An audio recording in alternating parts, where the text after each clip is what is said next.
Eu não sei quando isso começou, da gente querer uma vida espetacular, extraordinária, assim, de fogos de artifício, do jeito que a gente espera, mas eu sei que faz tempo.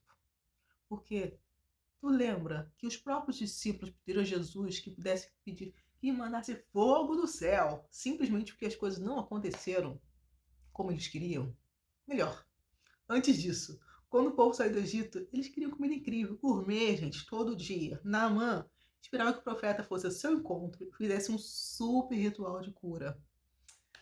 Só que não é bem assim que o Senhor atua. Não que ele não possa. Sim, ele é todo poderoso e faz milagres espetaculares ainda hoje. Ele poderia abrir o mar de novo, né? Aleluia. Mas não é bem assim, né, gente? Pessoal, eu sou Marcela Rocha e esse canal é Ordinariamente. Seja muito bem-vinda. Mas vamos voltar lá para o assunto. Se a gente prestar atenção, nós podemos ver que ele ama agir no silêncio, no dia comum. Nosso horário de trabalho, sabe? Bem fora das expectativas. Ele ama nos encontrar no horário comercial, digamos assim. É interessante e ao mesmo tempo difícil perceber que isso permanece na nossa expectativa ainda hoje. A gente vive uma espera infinita do espetáculo pelo famigerado de repente de Deus. E não se enganem, eu amo viver isso também, eu espero tudo isso. Mas você não acha que é muito cansativo viver sempre nessa expectativa? Sendo que o Senhor está fazendo tantas coisas agora que já não notamos mais? É, sabe? Nós temos a presença dele constante conosco. Nós temos o Espírito Santo habitando dentro de nós. E os heróis da fé, tipo Abraão, a galera do Antigo Testamento, já tinham isso.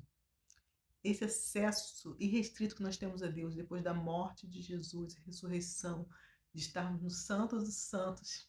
Assim, mas não, a gente quer ver, né? O mar se abrir. Claro, eu também quero, gente. E eu comentei vocês no vídeo passado que eu estou aprendendo sobre como viver o contentamento. E olha, se você ainda não viu o vídeo passado, volta lá depois desse e assiste. Eu fiz um super desabafo. Mas vamos lá, voltando aqui para o assunto, senão eu me perco.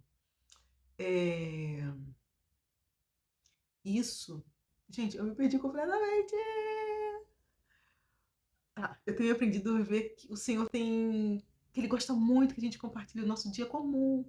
E nesse aprendizado eu tenho olhado a Bíblia, na leitura bíblica, com outro olhar. Em vez de focar no mar se abrindo, no paralítico andando, no cego enxergando, eu comecei a observar que o Senhor vinha todo final de tarde conversar com Adão, depois do horário de trabalho, depois do expediente, assim, aquele cafezinho da tarde, aquele date de cafezinho da tarde.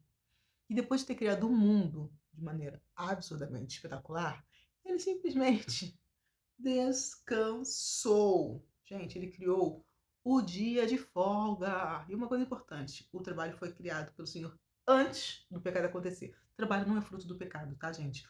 O fruto do pecado é a morte e as dificuldades, as dores que não existiam antes. Moisés, Abraão, Gideão, os discípulos, Pedro, Tiago, João, Mateus, entre várias outras pessoas, todas as pessoas foram chamadas durante um momento de trabalho, num dia comum, dentre qualquer outro. Eu gosto muito de pensar que a mulher samaritana, que a gente nem sabe o nome, foi encontrada em um dia comum da sua rotina. E vamos lá, né? Uma rotina bem difícil, solitária e cansativa, já que ela não compartilhava muito tempo com outras pessoas, né? Ela era muito bem vista pela sociedade, então ela era bem solitária. E pegando água no poço, e aí encontrada por Jesus que estava com sede. Digamos que Jesus compartilhou certa fragilidade com ela também, não é verdade? Mas foi num dia comum, numa rotina pesada, Jesus simplesmente resolveu se revelar a ela, dizer que era o Messias, num dia de sol a pino, pegando água no poço. Ele simplesmente falou: Eu sou o Messias, querida. Mas tem outro exemplo que agora está sendo o meu preferidinho do último mês. Uma menina, que também não sabemos o nome, uma escrava do povo de Israel, que faz um pequeno comentário com a sua patroa, que está registrado em um único versículo, gente, lá no livro de Reis. E eu realmente não lembro se é no primeiro ou no segundo livro.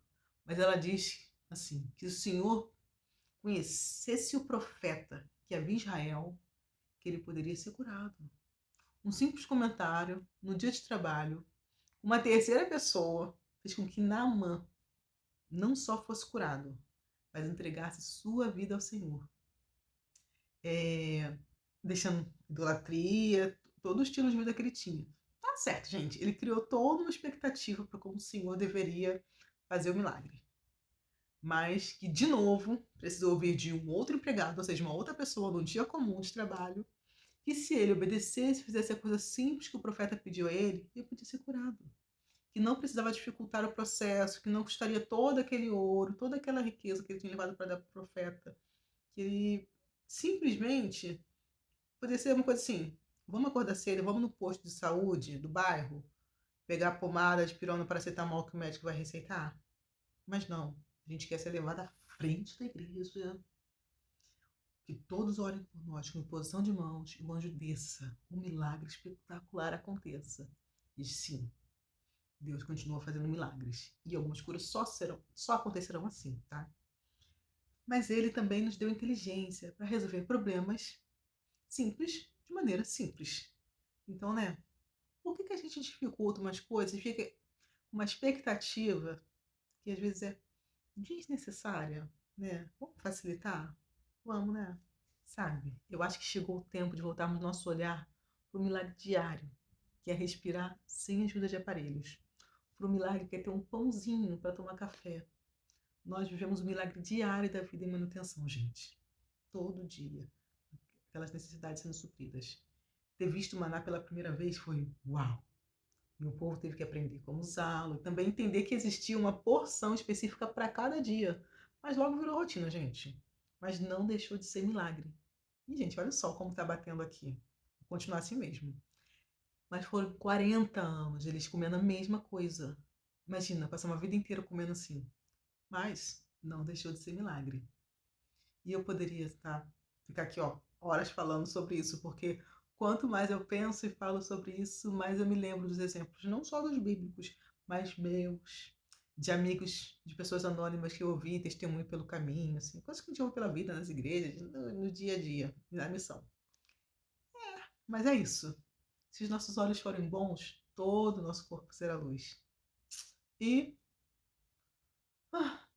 é que a gente está sendo ensinado a esperar pelo grande congresso, pelo grande milagre, pela grande virada de chave.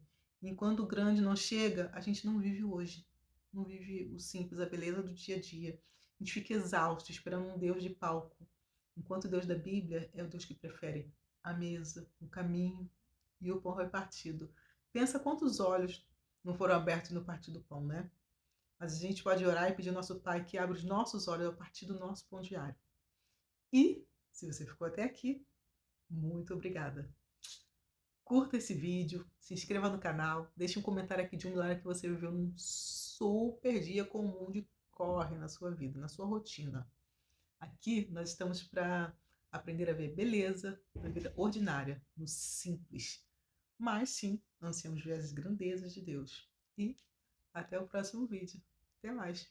Beijinho.